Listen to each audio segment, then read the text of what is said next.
수협에 나오신 우리 성도님들을 주님의 이름으로 환영합니다. 반갑습니다. 우리 함께 찬양하겠습니다. 428장 내 영혼의 햇빛 비치니, 우리 통일찬송가는 488장이고요 428장입니다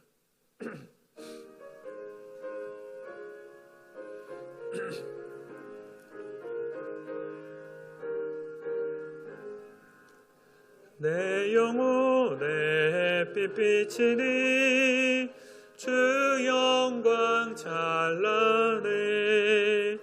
이 세상 어떤 빛보다 이 빛 더 빛나네. 주의 영광 빛난 광채 내게 비춰 주시옵소서. 그 밝은 얼굴 배울 때 나의 영혼 기쁘다. 내 영혼에 노래 있으니 주 찬양합니다. 주 귀를 기울이시사 다 듣고 계시네. 주의 영광 빛난 광채 내게 비춰 주시옵소서. 그 밝은 얼굴 배울 때 나의 영혼 기쁘다. 내 영혼의 봄날 되어서 주 함께 하실 때 그 평화 내게 깃들고 주 은혜 꽃피네. 주의 영광 빛난 광채 내게 비춰 주시옵소서. 그 밝은 얼굴 배울 때 나의 영혼 기쁘다. 내 영혼에 희락이 있고 큰 소망 넘치네. 주 예수 복을 주시고 또 내려주시네. 주의 영광 빛난 광채 내게 비춰 주시옵소서. 그 밝은 얼굴 배울 때 나의 영혼 기쁘다. 아멘. 이어서 331장 통일찬송가 375장 331장입니다. 영광을 받으신 만유의 주여.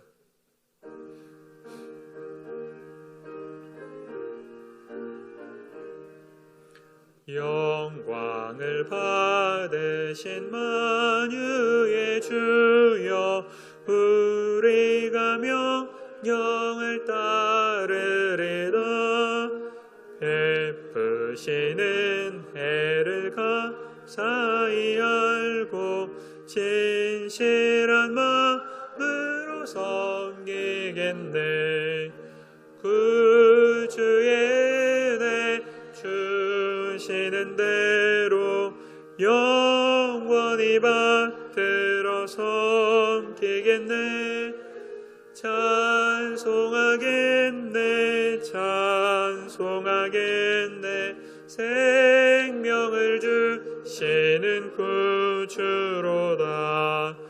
구주를 높이고 잘 공경하여 온유한 마음으로 섬기리다. 주 예수 안에서 즐거워하며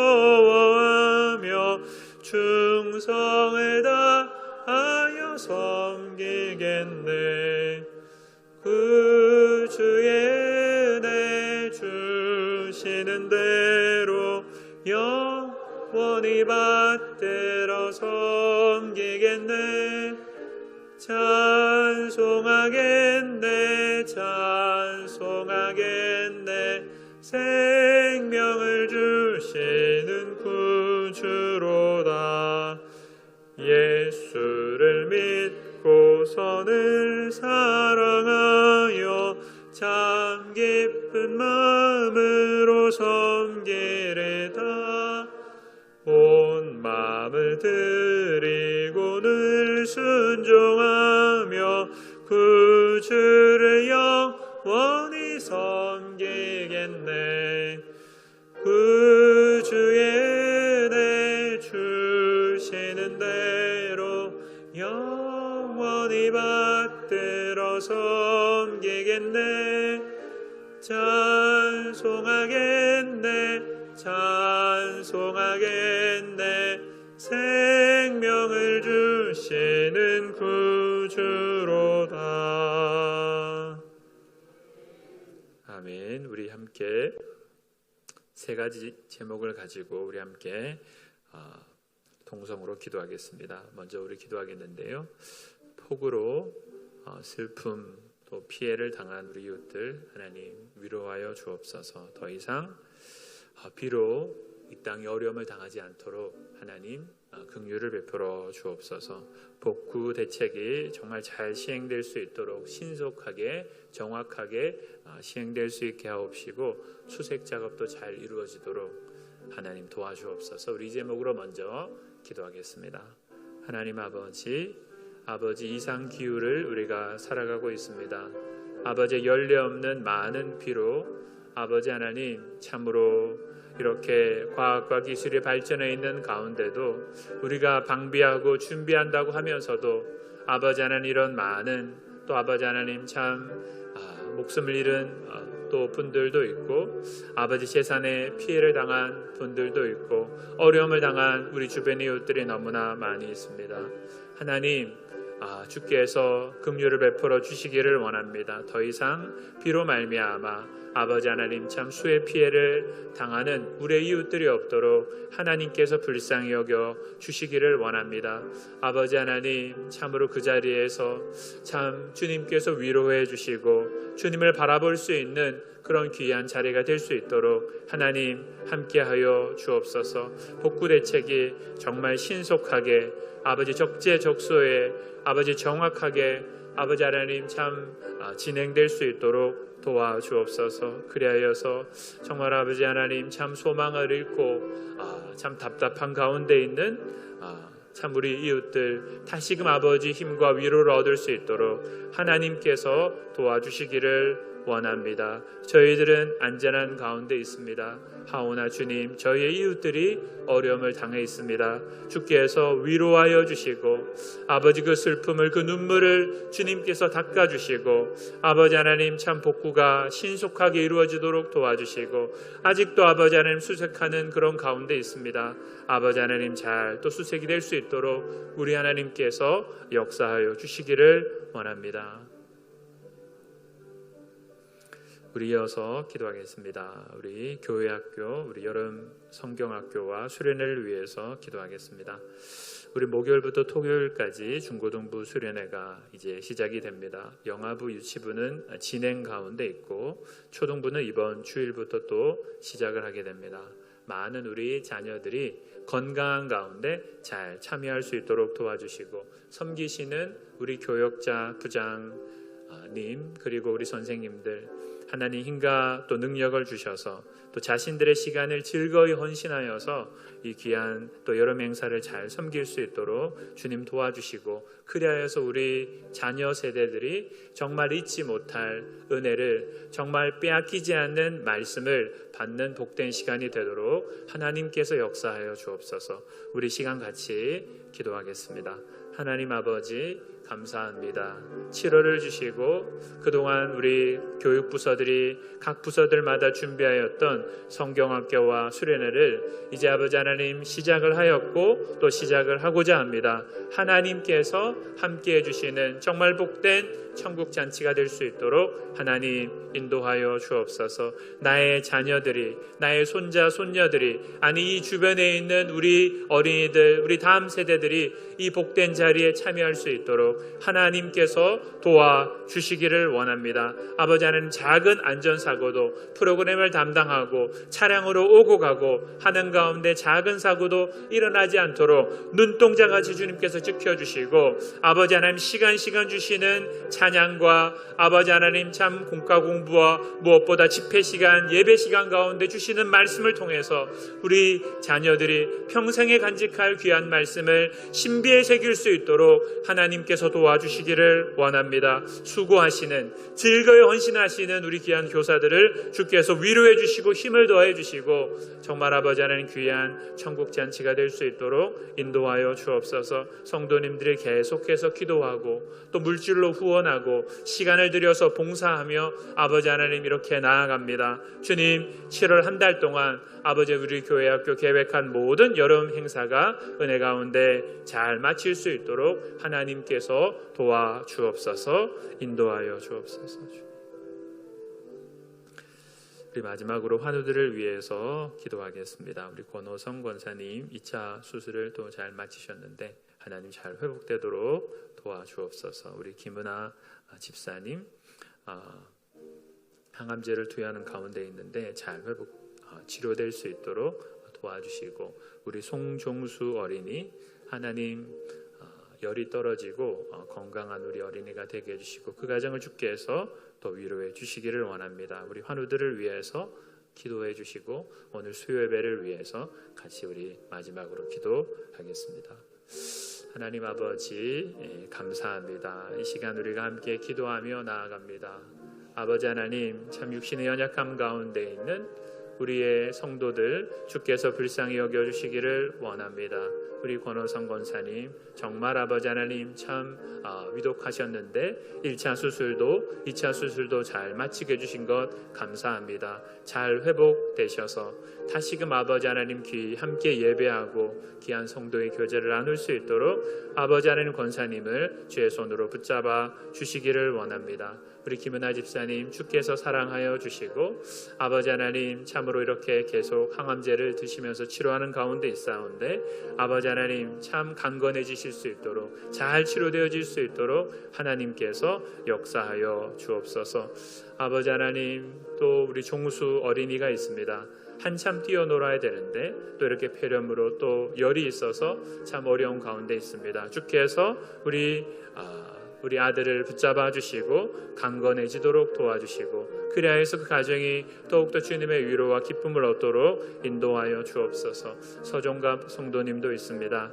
하나님 아버지, 주님이 인도해 주셔서 색전술로 인도해 주신 것 감사한데 아버지 하나님 11월 달에 있을 그 모든 그 시술까지도 하나님께서 선하게 인도하여 주옵소서. 주변에 육신의 연약함 가운데 있는 우리 성도님들이 있습니다. 주님을 의지하며 손을 들고 나아갈 때 주께서 역사하여 주시고 빛을 비추어 주시고 아버지 하나님 평안을 주시고 통증에서 자유케 하여 주시고 하나님을 찬송할 수 있도록 주여 인도하여 주옵소서. 이 시간 저희들이 주님 앞에 섰습니다. 하나님 말씀하여 주시고 저희들은 잠잠하여 주의 음성에 귀를 기울이는 귀한 시간이 되게 하옵소서. 거친 마음입니까? 분주함입니까? 피곤한 가운데 있습니까? 모든 것 아시는 주님께 나왔습니다. 우리가 주님 앞에 내려놓고 주여 말씀하여 주옵소서. 주님, 제가 결단하기를 원합니다. 주님, 제가 돌이키기를 원합니다. 주님,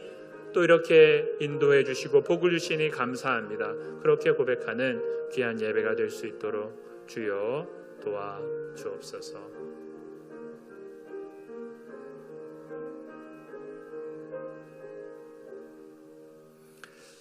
하나님 아버지 감사합니다. 수요 예배를 허락해 주셔서 오전 정한 시간에 사랑하는 귀한 성도님들이 함께 모여 예배할 수 있도록 인도해 주시니 감사합니다. 비가 많이 와서 정말 아버지 하나님 어려움을 당한, 슬픔을 당한 우리 주변에 이웃들이 많이 있습니다. 하나님, 저희들 또 그들을 헤아리는 또 마음을 주시고, 또 이 시간 그런 가운데도 저희들에게 이렇게 예배할 수 있는 시간, 공간, 건강, 환경 모든 것을 주시니 이 모든 것이 당연한 것이 아니라 다 아버지께로부터 비롯되었음을 겸손히 고백합니다. 이 예배 가운데 하나님 함께하여 주시고 저희는 듣겠습니다. 저희는 주님 앞에 섭니다. 말씀하여 주시고 교회가 갈 길을, 우리가 결단해야 될 것을 밝히 볼 수 있도록 주여 역사하여 주옵소서. 예수님의 이름으로 기도합니다. 아멘.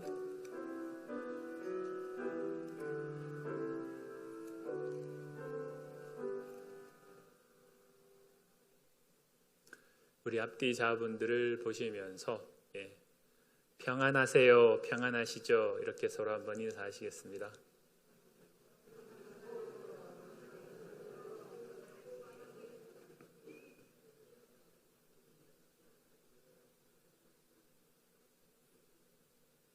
네 분이 한꺼번에 약속하시기도 하시네요.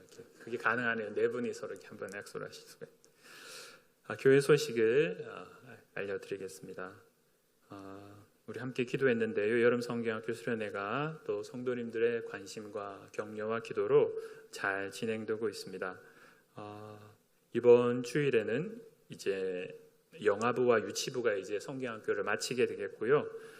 초등부가 이번 주일부터 시작을 하게 되고 중고등부가 목요일부터 시작을 합니다. 목, 금, 토 여러분 기억해 주시고 청년부는 잘 마쳤습니다. 여러분들이 기도해 주셔서 우리 다음 세대가 정말 복받는 은혜받는 시간이 되도록 모든 환경 가운데 특별히 안전한 시간이 되도록 계속 기도해 주시기를 바랍니다.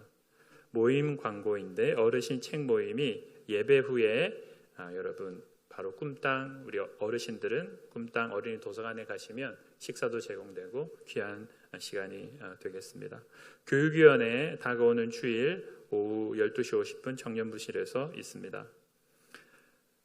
이번 주일부터 여러분 알림 광고를 보시면 슬기로운 성도 생활을 위한 캠페인 여러분들 동참해 주시면 좋겠는데 잘 하고 계시리라 생각이 되는데 제가 한번 읽어보겠습니다. 하나, 일회용품 사용을 줄입시다. 둘, 주차 질서를 잘 지킵시다.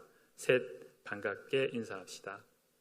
셋, 아까 반갑게 인사를 하셨고 저는 일회용품 사용을 줄이고 개인 텀블러를 사용해야 돼서 개인 텀블러를 사용하기 시작했습니다. 여러분들도 우리 캠페인에 관심을 가져주시고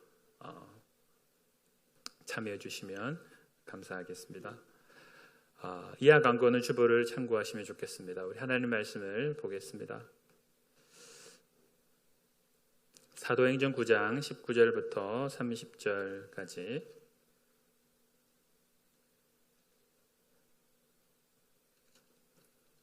우리 한 절씩 읽습니다. 사울이 다메섹에 있는 제자들과 함께 며칠 있을새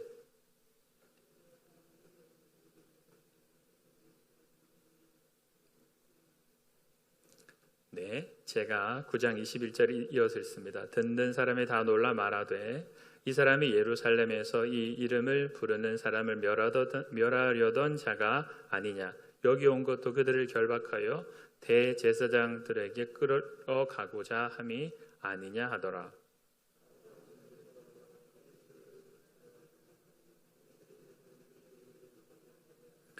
여러 날이 지남에 유대인들이 사울 죽이기를 공모하더니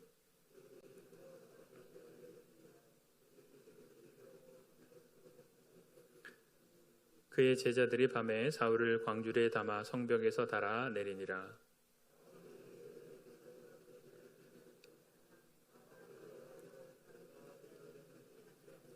바나바가 데리고 사도들에게 가서 그가 길에서 어떻게 주를 보았는지와 주께서 그에게 말씀하신 일과 다메섹에서 그가 어떻게 예수의 이름으로 담대히 말하였는지를 전하니라. 또 주 예수의 이름으로 담대히 말하고 헬라파 유대인들과 함께 말하며 변론하니 그 사람들이 죽이려고 힘쓰거늘 형제들이 알고 가이사라로 데리고 내려가서 다소로 보내니라. 아멘. 다시 열심이라는 제목으로 말씀을 나눕니다. 오늘 본문은 다메섹 도상에서 부활하신 예수님을 만난 이후의 바울의 모습입니다. 도대체 어떻게 바울이 예수님을 만났을까? 당연히 예수님께서 바울을 찾아오셨기 때문에 만났을 것입니다. 근데 바울은 조금도 예수님을 만나야 되겠다 그렇게 기대하지 않았고, 다만 평소처럼 규칙적인 기도, 이스라엘 사람들이 드리는 기도를 하나님께 드렸을 겁니다. 아마 나귀를 타고 그 길을 가고 있었을 텐데, 들으라 이스라엘아, 주님은 우리 하나님, 주님은 한 분이시다 라는 기도를 계속해서 반복하며 그 길을 가고 있었을 겁니다. 사울아 사울아, 네가 어찌하여 나를 박해하느냐? 바울은 깜짝 놀랐습니다. 도대체 누가 지금 나에게 말씀하시나? 나는 네가 박해하는 예수다 하였습니다. 호련히 하늘로부터 빛이 이 바울에게 비추었습니다. 그분은 바로 여러분 부활하신 예수님이십니다. 그럼 바울은 뜨거운 태양빛에 탈진하여서 지금 헛소리를 듣고 있고 헛것을 보고 있는 게 아니었습니다. 사도행전은 분명하게 곁에 있었던 사람들도 동일하게 그 음성을 들었다 증거하고 있기 때문에 그렇습니다. 연약한 눈이잖아요. 죄악된 우리의 허물이 있는 눈이기 때문에 빛나는 그 영광스러운 예수님을 보게 되었을 때 이 바울은 며칠 동안 볼 수 없게 되었고, 사람들의 도움을 의지해서 다메섹에 들어가게 되었는데 사흘 동안 보지 못하고 먹지 못하고 마시지도 않았다 했습니다. 무엇을 했습니까? 기도했습니다. 나는 정말 이 예수가 바로 이단의 괴수다 생각했는데, 그래서 십자가에서 죽었을 때 정말 잘 죽었다 그렇게 생각했는데, 아니 그의 제자들이 하는 말대로 이 예수가 부활하셨다니, 이 예수를 내가 며칠 전에 만났다니, 도대체 이게 말이 됩니까? 하나님 앞에 아마 묻고 기도하고 있었습니다. 그런 바울에게 예수님은 아나니아를 보내셨습니다. 사도행전 9장 15, 16절입니다. 가라. 이 사람은 내 이름을 이방인과 임금들과 이스라엘 자손들에게 전하기 위하여 택한 나의 그릇이라. 그가 내 이름을 위하여 얼마나 고난을 받아야 할 것을 내가 그에게 보이리라 하셨습니다. 아나니아도 바울의 스토리를 잘 압니다. 거절했죠. 무서우니까, 두려우니까, 부담스러우니까. 하지만 예수님께서 직접 바울에게 말씀하라고 하시자 더 이상 지체할 수가 없었습니다. 그래서 17절, 형제 사울아, 이렇게 이 아나니아가 바울을 찾아가서 첫 말을 하였습니다. 여러분, 형제 사울아, 이게 말이 됩니까?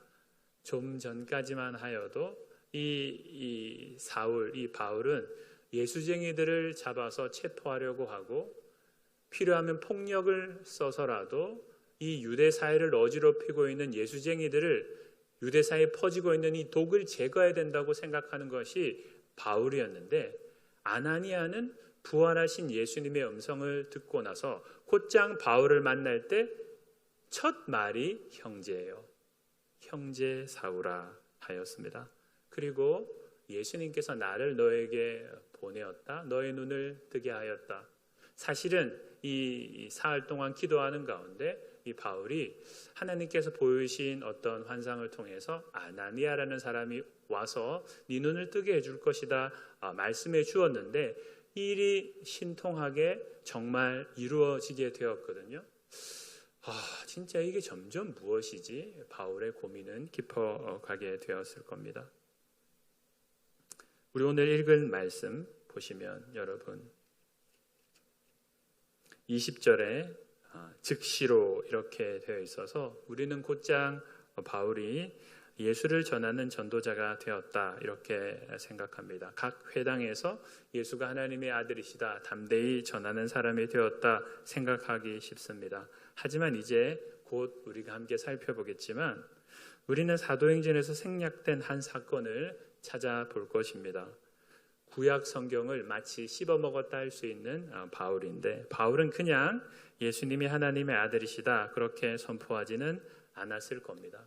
내가 알고 있는 구약 말씀에 비추어서 하나님은 그냥 아무런 생각도 없이 이 일이 안 되니까 저 일을 하고 이렇게 변덕스럽게 움직이시는 분이 분명히 아니신데, 하나님은 시건치 아니하시는 분이신 것을 내가 알고 있는데, 구약 성경에 분명히 이 나사렛 예수가 올 것이고 그가 십자가대를 죽으실 것을 분명히 예언해 주셨고 성경대로 이 일이 이루어졌을 텐데 왜 나는 까막눈이었나? 그렇게 많이 읽고 그렇게 많이 암송하고 있는 말씀을 그렇게 보았으면서도 이 왜 예수를 내가 알아보지 못하였을까? 그런 묵상이 점점 깊어갔을 겁니다. 사도행전에서 생략한 부분을 확인하기 위해서는 갈라디아서 1장 17절을 가보아야 됩니다. 갈라디아서 1장 17절 찾아보시죠. 갈라디아서 1장 17절입니다.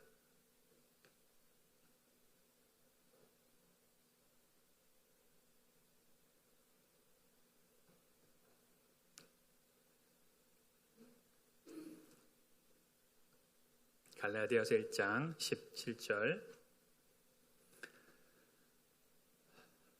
네. 같이 한번 읽어볼까요? 시작.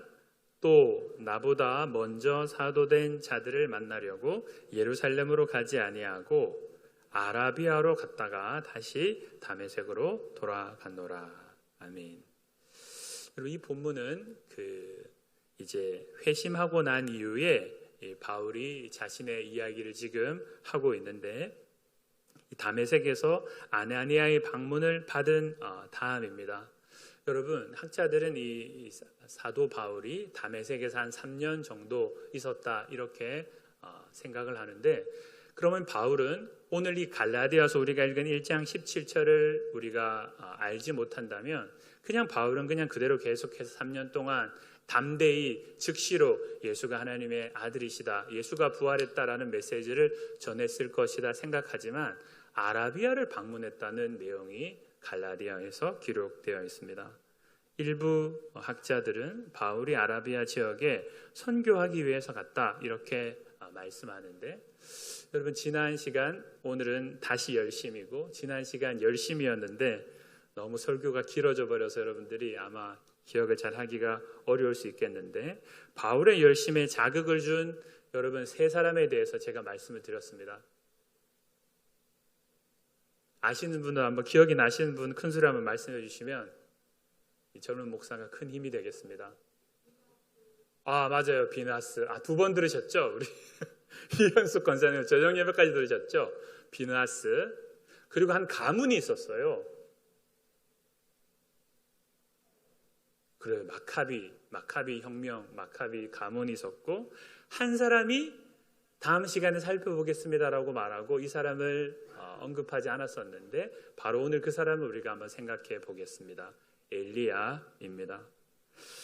열왕기상 19장 8절 또 찾으러 가면 갈라디아서를 찾았는데 무슨 또 구약을 찾겠나, 제가 읽어드리겠습니다. 열왕기상 19장 8절. 이에 일어나 먹고 마시고 그 음식물의 힘을 의지하여 40주 40야를 가서 하나님의 산 호렙에 이르니라 했습니다. 여러분 지금 여러분들이 이 말씀을 딱 들을 때 대충 이때쯤이겠다 이렇게 생각이 되시겠는데, 엘리야는 지금 어떤 상태인가요?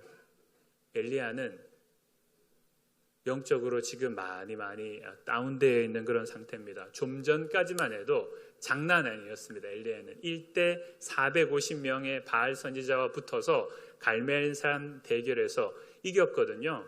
불로써 임하는 신이 참 하나님이다 했는데, 바알이 사람들이 만든 신이니까 무슨 불이 임하겠어요. 아무리 날뛰고 춤을 추고 나중에는 칼로 자신의 몸을 해하여도 피가 철철 떨어져도 무슨 바알이 신이 아닌데 응답을 하겠습니까? 하지만 엘리야는 어떻게 했습니까? 확신했거든요.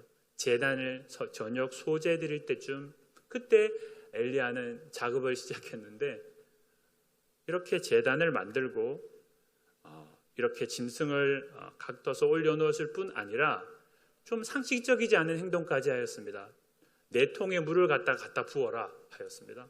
제물을 바치려고 한다면 여러분 잘 탈 수 있도록 해야 되겠는데 그 주변에 돌아가면서 이렇게 도랑까지 파놓았는데 도랑에 물이 가득 찰 정도로 4통의 물을 빚다 부어버렸습니다. 그리고 엘리야가 하나님 앞에 기도했습니다. 그러자 어떻게 했습니까? 하나님께서 불로써 응답해 주셨거든요. 깜짝 놀랐습니다. 이스라엘 백성들이 깜짝 놀랐습니다. 정말 신은 바알은 가짜구나. 여호와 하나님이 참 신이구나. 엘리야의 말을 듣고 450명 바알 선지자를 다 죽였습니다. 장난 아니죠? 엘리야가 이런 사람이었습니다. 근데 곧장 엘리야의 어떤 용기가 땅에 뚝 떨어지고 말았습니다. 열왕기상 19장 2절에 보면 제가 읽어드립니다. 이세벨이 사신을 엘리야에게 보내어 이르되 내가 내일 이맘때에는 반드시 너의 생명을 저 사람들 중 한 사람의 생명과 같게 하리라. 그렇게 하지 아니하면 신들이 내게 벌 위에 벌을 내림이 마땅하니라 했습니다. 엘리야가 이 소식을 사신을 통해 전해 듣고 나서 어떻게 합니까? 좀 전에 1대 450이었거든요. 장난 아닌 엘리야였는데 두려워하였습니다. 도망쳤습니다. 도망쳐서 광야로 들어가고 여러분 잘 아는 카페 이름 들은 데 많이 있거든요. 로뎀 나무 아래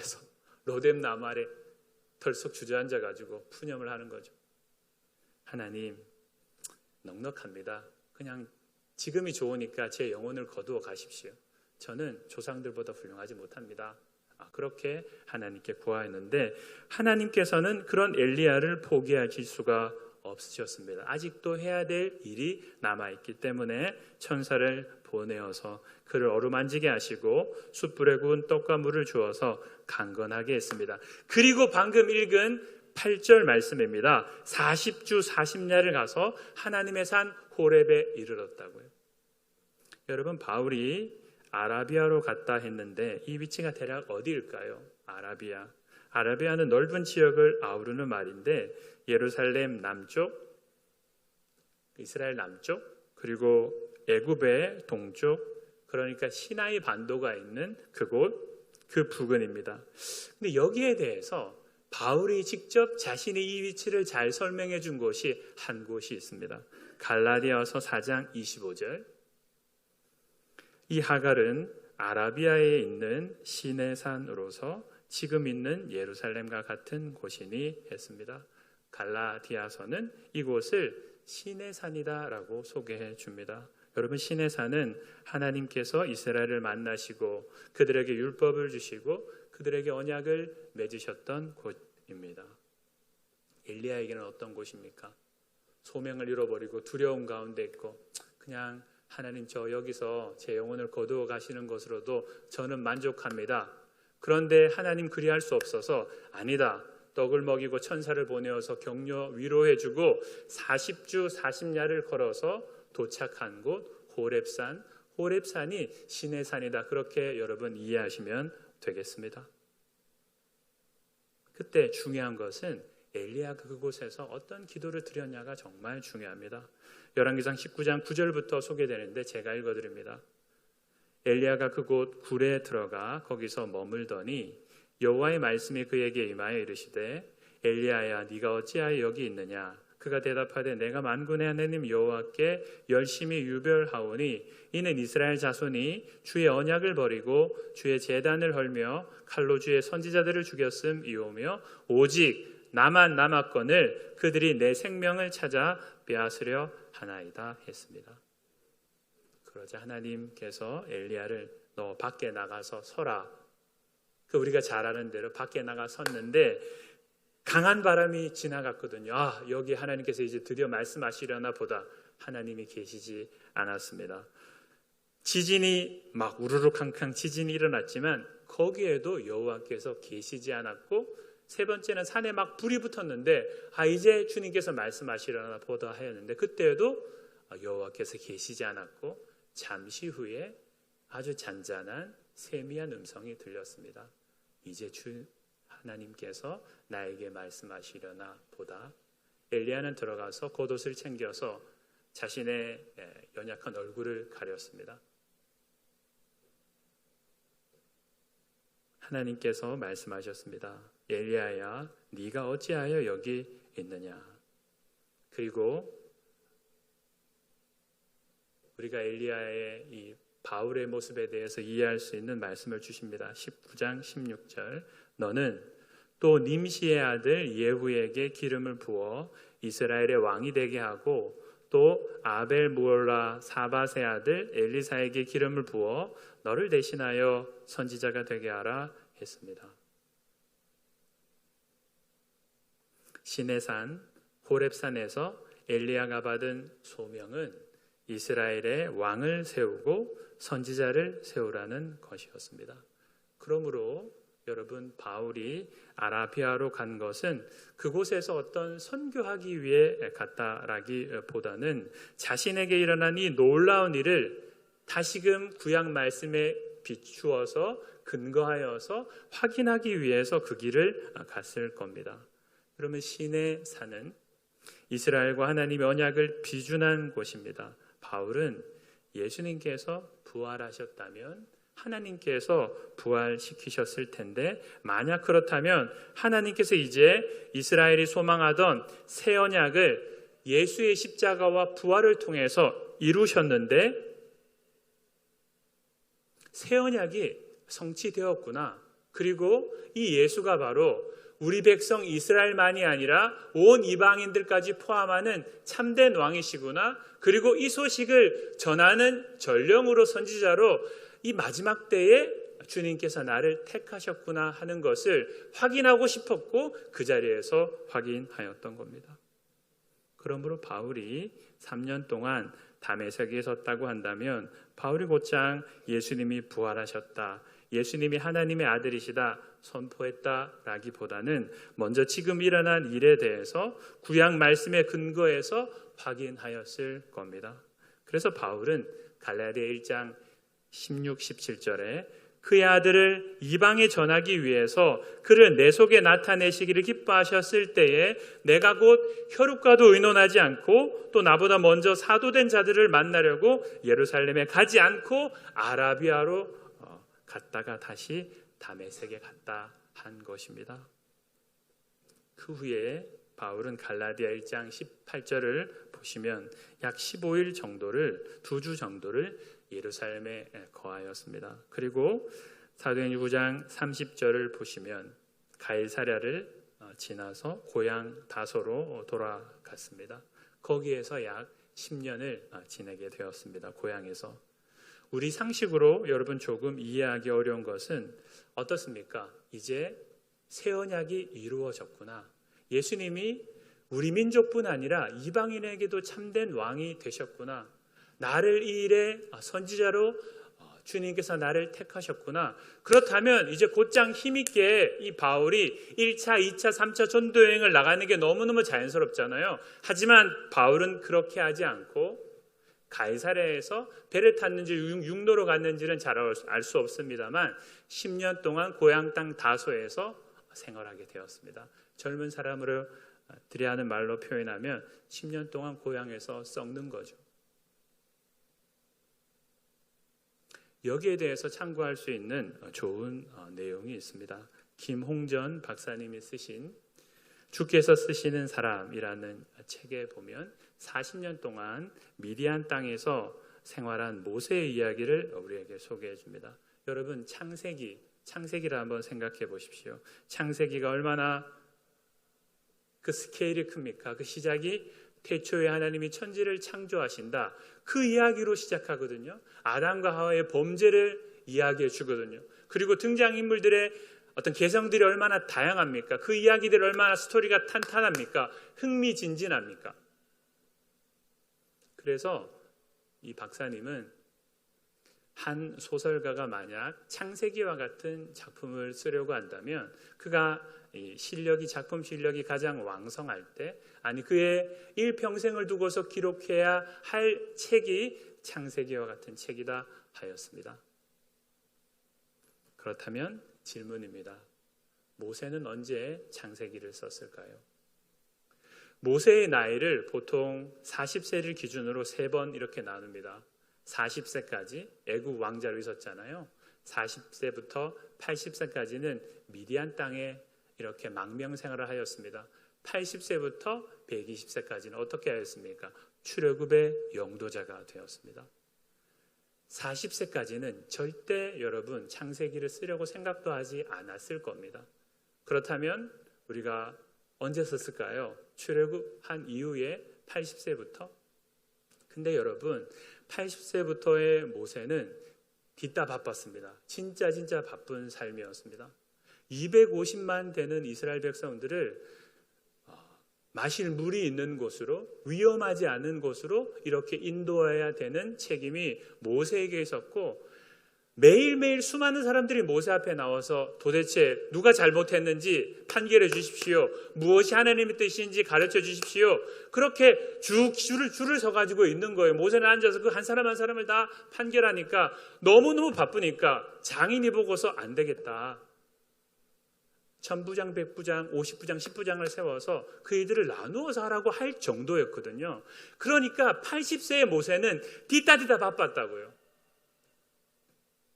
창세기를 모세가 언제 썼겠습니까?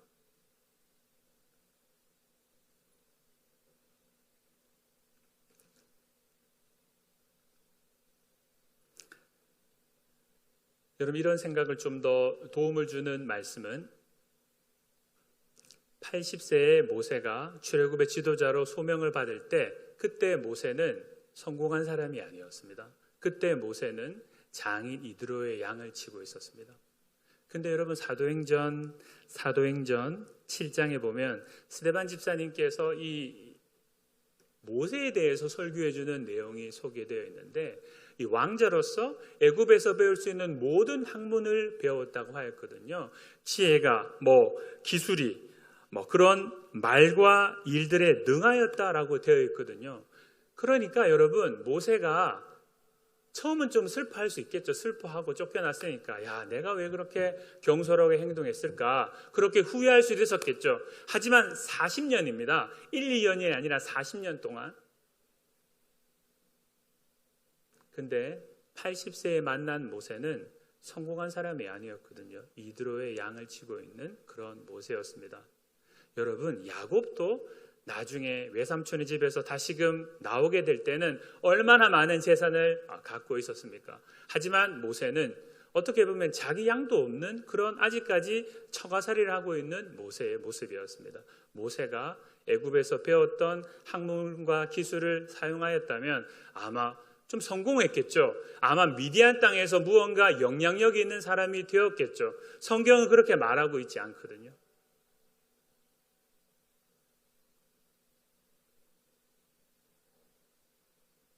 여러분 그렇다면 모세는 언제 창세기를 썼을까요?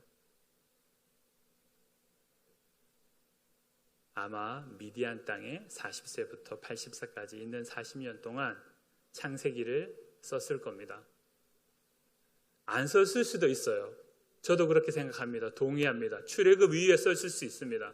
하지만 더 중요한 것은 그 창세기에 들어갈 내용들을 모세는 자료를 하나하나 정리했을 겁니다.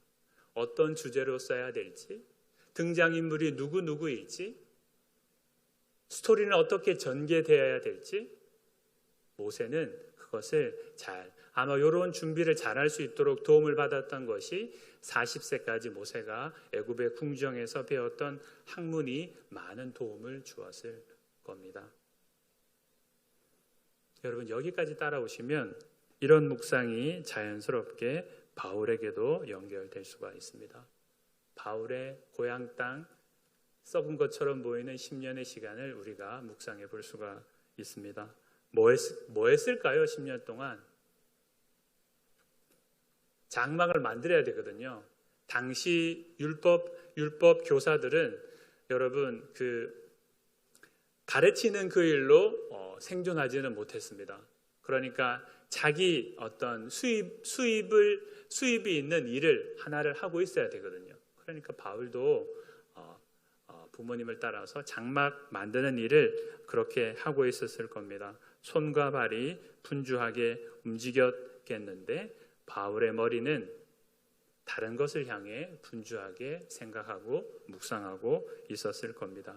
율법은 이스라엘과 이방인을 분리하고 차별하는 것처럼 보이는데 예수님은 이스라엘을 위해서 또 이방인들을 위해서 오셨다는 겁니다.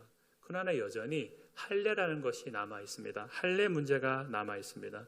유대인 그리스도인들에게는 전혀 문제가 되지 않지만 이방인 그리스도인들에게는 이제 예수님을 믿고 세례를 받았는데 우리는 어떻게 해야 되나? 옆에 있는 유대인 그리스도인들을 보니까 저들은 다 할례 받은 하나님의 선민 이스라엘처럼 보이는데 우리는 어떻게 해야 되나? 그런데 일부 할례파 유대인 그리스도인들이 너희도 할례를 받아야지 그렇게 주장하거든요. 그래서 받는 게 좋은 거구나 그렇게 생각하고 교회 가운데 어지러운 어려움 가운데 무엇이 옳은지 혼란스러웠을 때 사도 바울은 단호하게 아니야 받아서는 안 되라고 말했다는 거예요. 어떻게 이렇게 사도 바울은 할례를 받았잖아요. 유대인 중에 바리새인이거든요. 어떻게 이렇게 바울이 단호하게 아니라고 말할 수가 있었겠냐고요. 여러분 알미라는 것은 그냥 뚝딱 생기는 게 아니고 여러분 나의 주장이라는 것이 얼마나 빈약하고 때로는 얼마나 내 생각은 나는 이런 생각을 못 해봤는데 라는 것은 누군가가 대화를 하고 누군가가 질문을 하게 될 때 이렇게도 생각할 수가 있었겠구나 아니면 어떤 반론을 만나게 될 때 그렇구나 내 생각이 내 주장이 이렇게 연약한 것이구나. 바울은 고향 다소에서 천막을 만들고 분주하게 뒤따 바쁘게 일하면서 그의 생각은 아마 이 다메섹에서 만났던 유대인들 그들에게 예수가 하나님의 아들이다 전하였을 때 그들이 보였던 반응 그리고 지금 고향 땅에 있으면서 이방 땅 다소잖아요. 이곳에서 이스라엘 백성으로서 살아가면서 그리고 또 다른 이스라엘 백성들이 하나님의 말씀을 어떻게 지키고 있는지 그런 고민 속에서 바울은 예수님께서 부활하셨는데 예수님께서 왕이 되셨는데 하는 것이 정말 무엇일지를 그의 어떤 생각이 그의 고민이 더욱더 성숙해지고 더욱더 깊어졌을 거라고. 왜 이렇게 생각할 수 있냐 하면 여러분 우리가 바울이 쓴 편지를 읽어보게 될 때 마치 너무너무 이게 너무 뻑뻑한 이런 약처럼 마치 에스프레소처럼 너무너무 압축되어 있거든요. 압축되어 있고 논리 정연하고 그러니까 자칫 여러분 이 말씀을 읽을 때는 지금 바울이 무엇을 주장하는지를 잘 이해하지 못할 수도 있거든요. 그런데 바울이 1차, 2차, 3차 전도여행을 다니면서 그 교회에서 각 교회들에서 만난 문제들을 대면하면서 곧장 이렇게 이게 하나님의 뜻이야 라고 답을 써주었을 것이다. 여러분 신약학자들도 그렇게 생각하기가 어렵다는 거예요. 바울의 사상과 신학과 생각이 언제 그러면 무르익었고 성숙해졌고 그가 글을 쓸 때 많은 내용들이 함축되어서 이렇게 표현될 수 있었을까? 다소에서 10년입니다. 정리하겠습니다. 바울의 회심 전이나 회심 이후 하나님을 향한 열심의 크기는 아마 거의 동일했을 겁니다. 하지만 이제 방향이 달라졌습니다.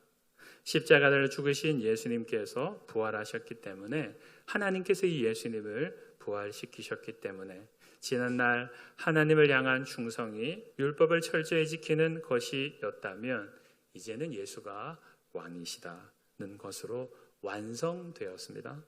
성급하지 않은 바울은 엘리야처럼 신의 산을 찾아서 자신에게 일어난 일을 다시 한번 확인했습니다. 그리고 엘리야처럼 자신도 왕을 세우고 이스라엘만의 왕이 아니라 온 우주의 모든 이방인들 열방이 포함되는 왕으로 세우고 그 일에 선지자로 부름받았다는 소명을 확인했습니다. 그러므로 성도 여러분, 이 세상이 여러분을 몰라준다 생각하는 분들이 계십니까? 나는 정말 주님을 위해서 놀라운 계획을 갖고 있는데 이걸 내가 이야기할, 이 이야기를 해서 이해해 줄 수 있는 실력 있는 사람들이 내 주변에 아무도 없구나, 그런 생각이 드시는 분들이 있습니까?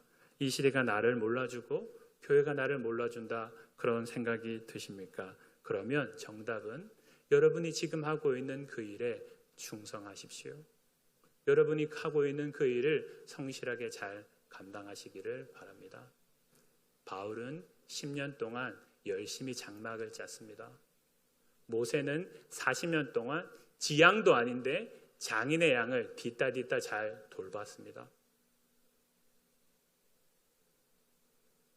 그러나 더 중요한 것은 일만 할 것이 아니라 여러분의 생각과 묵상은 주님께서 부활하셨는데, 이 세상은 여전히 동일해 보이는데 십자가를 죽으신 그 예수 그리스도께서 부활하셨는데, 그것이 오늘날 나에게 이 세상에 우리 교회 가운데 어떤 의미인가를 여러분 모세가 묵상하는 것처럼, 사도 바울이 묵상하는 것처럼 여러분 묵상하고 기도하고 여러분 하게 될 때 저와 여러분은 단단한 곳에 서게 될 겁니다.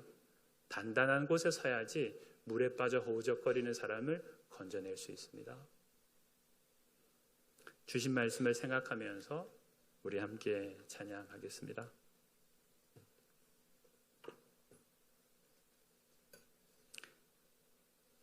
331장 우리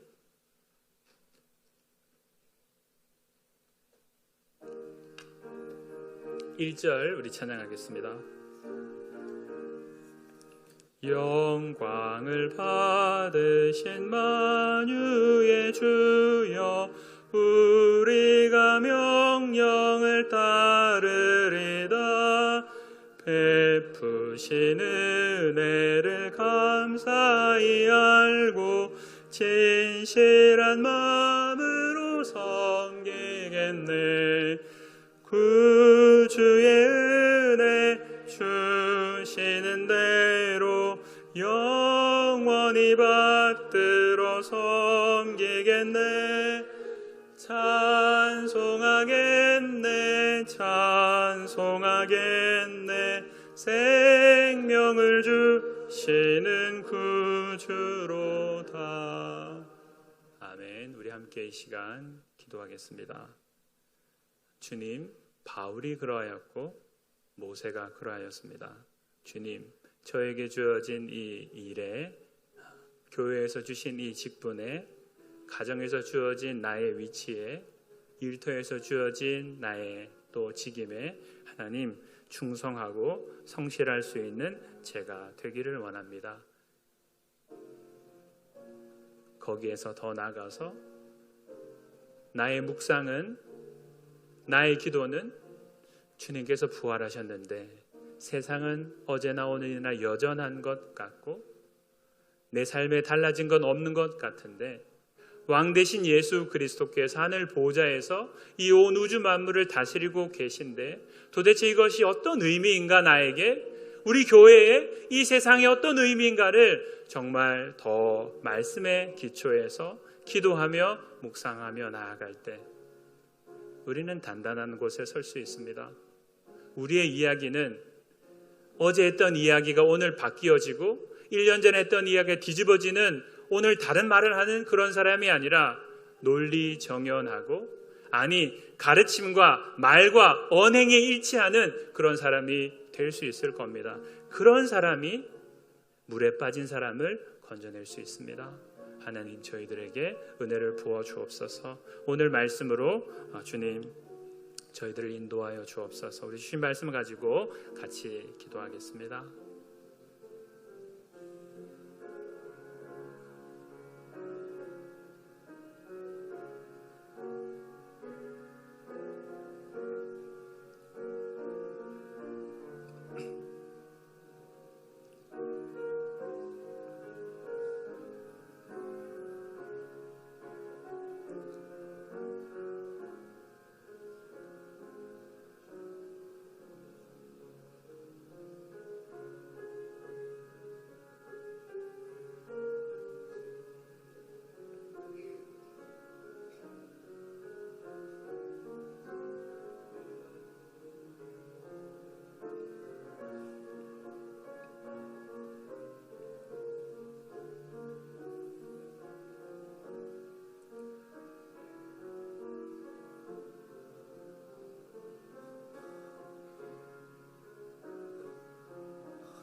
주님 감사합니다.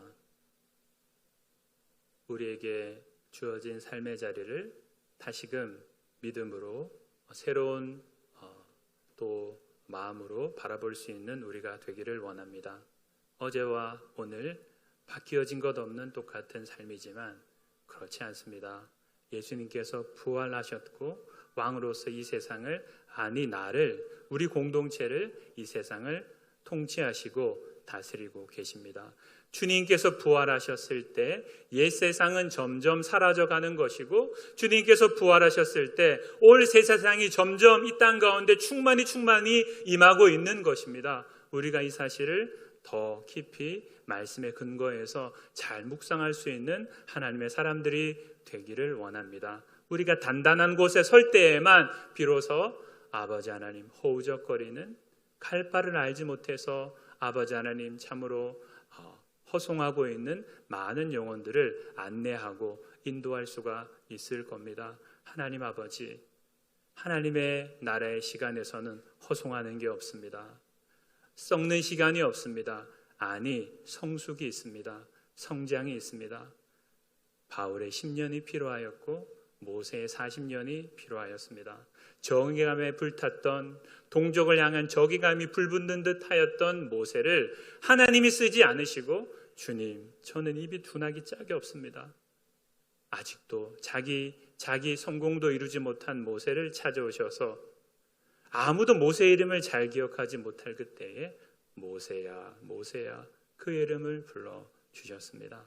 주님은 다 보고 계십니다. 하나님 아버지, 우리의 삶의 자리에서 나에게 훌륭하고 나를 알아주는 곳에서 내가 빛나게 사역하리라, 그것이 아니라 하나님 드러나지 않을 곳이라도 나에게 주어진 한지라 할지라도 그곳에서 충성할 수 있는, 그곳에서 성실할 수 있는 우리가 되기를 원합니다. 왕은 내가 아니라 주님이십니다. 때가 되면 부르실 겁니다.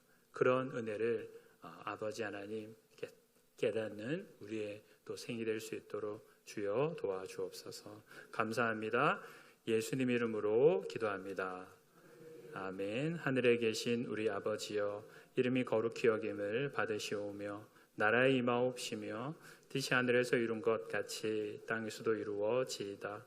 오늘날 우리에게 일용할 양식을 주옵시고 우리가 우리에게 죄 지은 자를 사하여 준 것 같이 우리 죄를 사하여 주옵시고 우리를 시험에 들게 하지 마옵시고 다만 악에서 구하옵소서.